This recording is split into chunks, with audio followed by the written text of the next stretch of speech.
Hello there, this is DBT and this is Art of Rooms. And alright, let's continue playing some more Asphalt Legends. And today, I'm gonna be testing out in multiplayer the car that you see on the screen right now, which is the Ford Shelby Super Snake. That's right, the one in Class A. And at the time of recording, there's a free trial for this in MP2, and of course I'm gonna take the opportunity to test it out. But before I jump into it, if you enjoy my content, please hit the like button on this video and subscribe to the channel, because doing this thing helps the channel to continue to grow, it keeps me going and I can continue making this content for you. So, if you want some more Asphalt Legends right here, go ahead, like, subscribe, it's free, why not? But alright, as I just mentioned, this is a free try in MP2, and of course, this is the main car for the current Spotlight event, and oh boy, there's a bit of a controversy regarding this. But I'll get into the topic of said controversy in a second. For now, let's have a look at the stats of this car. It's a Class A car, maximum rank of 4350, and the top speed at 363. It's just average for Class A. The acceleration of 85.44, it's actually pretty good. Handling of 70, almost 76, pretty good as well. And nitro 59.74, that's okay. Nothing amazing, but it's actually slightly on the goodish side. So overall, this is a car that I think it very firmly lands in what I would call mid-high Class A. It's nothing amazing, it's not a king or anything, but it definitely is a good car, despite some people saying that it's garbage. Now, why do I say that, and who even says that this car is garbage? Okay, so the thing about the controversy is the whole thing where this Spotlight event does not feature a Class S car, unlike pretty much all of the other Spotlight events, except maybe the Lego one. I don't think there was Class S over there. I'm not even sure. Anyway, so yeah, this Spotlight event doesn't have Class S, and the highest ranked car, or the main car, is this one, the Shelby Super Snake. And this upset a bunch of people because, oh, they wanted their Class S car and instead they only got this Class A car. Oh my god, this car is garbage. No, it is not garbage. I do believe that it's a pretty versatile car, a pretty useful car in Class A. It just so happens that it's neither a king nor it's Class S. And because it's neither of those things, people instantly went into hating this. They're like, oh no, this is so bad and this is the worst Spotlight ever. And granted, there's some arguments to be made about the Spotlight and how the rewards are ever decreasing and whatnot. But judging this car by itself, I don't think this car is worth, to be called garbage, because it's a very fun car to drive. Now, that's why I gave you a little bit of the overview of the stats at the start of this video, so that you would have a bit of an opportunity to see what this car offers. And I got a beautiful. All right, so this is team mode, by the way, so the race doesn't end until oh, there was a Devel. Interesting. Look at that. I even beat a Devel. This is confirmed a Devel killer. Totally. Now, but being realistic, is this car amazing? Absolutely not. But it's a pretty fun car to drive. And honestly, at least in the way that I see it, because I try to say it a bunch of times. Oh, that Cyan had a beautiful color to it. I like looking at things like a glass half full. And yeah, granted, the Spotlight event is not necessarily the most amazing out there and whatnot, but to be fair, a Spotlight event for the most part still tends to be better than special events. So I'm so happy to have an event that allows us to get a bunch of blueprints for a bunch of rarer cars, including the Shelby Super Snake, which was featured some seasons ago as a main car for its own event, but I was not able to unlock it over there. Instead, over here in the Spotlight event, I might just be able to do that. And honestly, that would make me quite happy to be able to get this car. Even if I only get it at low stars, I don't think I'm gonna be able to max it or anything. But still, being able to get some of these cars, yeah, that's gonna make me happy. And that guy that is passing me must be so fast. What is that, at the Veil? Yeah, because the way that he was gaining... Oh! RIP to that dude. The way he was gaining speed on the straight line, I'm like, yeah, that's gotta be one of those super fast cars. Again, this being MP2, you know how this whole thing works, where the matchmaking happens through your car rank. And of course, this being a car of about 4,300 rank, is gonna be matched against a lot of Class S cars, including some of those super insanely fast Class S cars that are at low stars, like the Venom F5s, like the Veil 16, and things like that, right? But okay, look at that, it's another...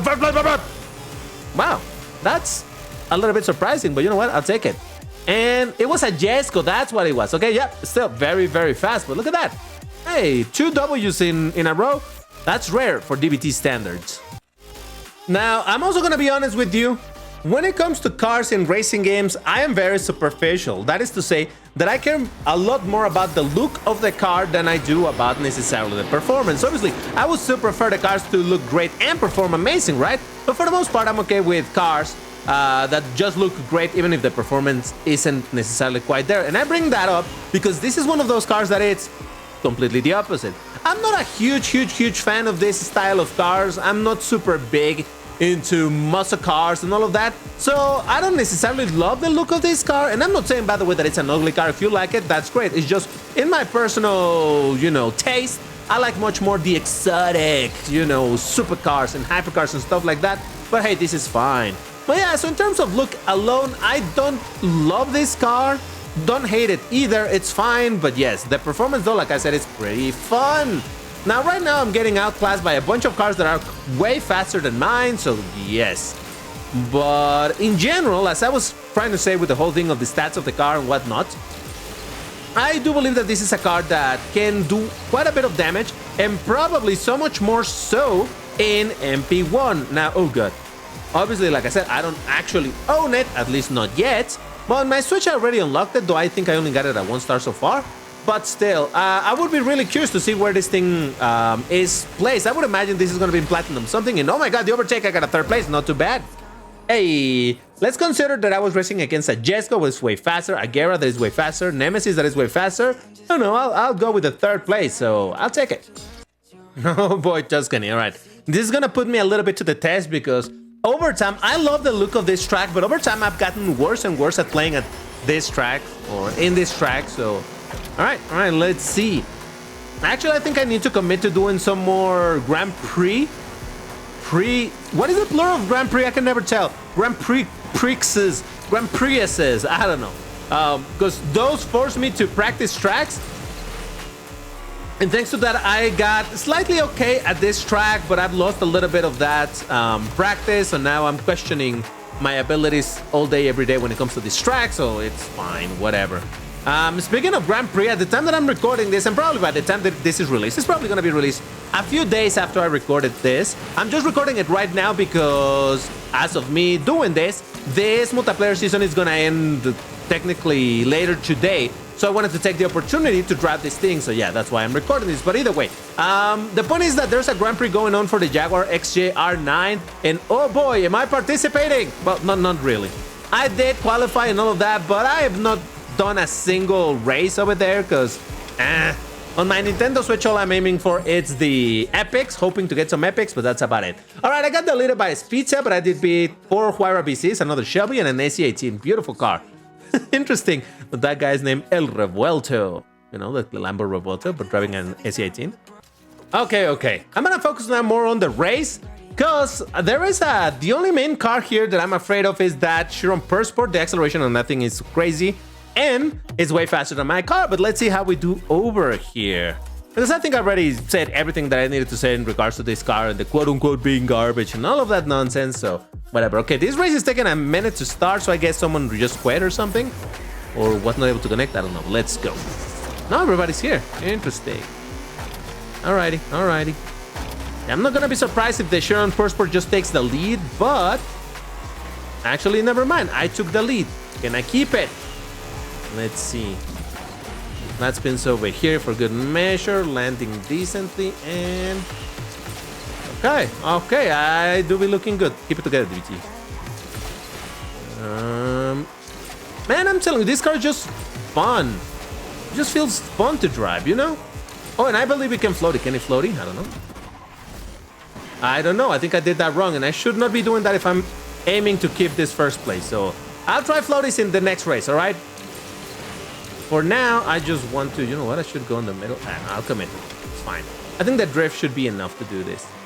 All right, fair enough. That's a first. All right, look at that. Not too bad for a terrible car. I'm just not gonna get over it. All right, there we go. And what happened with the Persport? Actually, it didn't do too well. All right, fair. And listen, for me to be saying that the car is comfortable and easy to drive, it definitely must be, right? Because you know that DBT doesn't have great skills, so the fact that he's able to get some half-decent results with it, I should say a bunch. Obviously, for people that are very experienced in the game, that are comfortable driving the much more difficult cars to drive, then yeah, probably this doesn't mean a whole lot and they see this as an inferior car.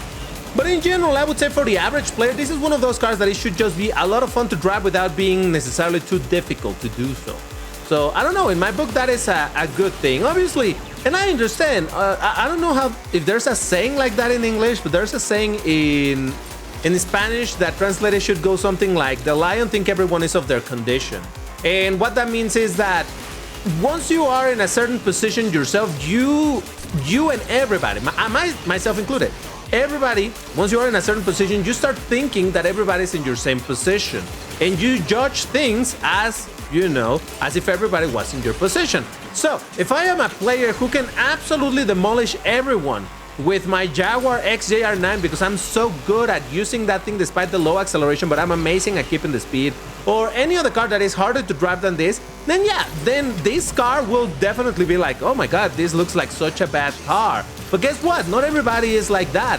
And then for somebody who has trouble dealing with those way harder cars to drive, then a car like this, it's actually great because it drives way easier, it's a lot more comfortable. And that is the part that a lot of people seem to miss when they're talking about anything in the game. They're like, oh no, this event is garbage, there's nothing interesting to do. For you, maybe.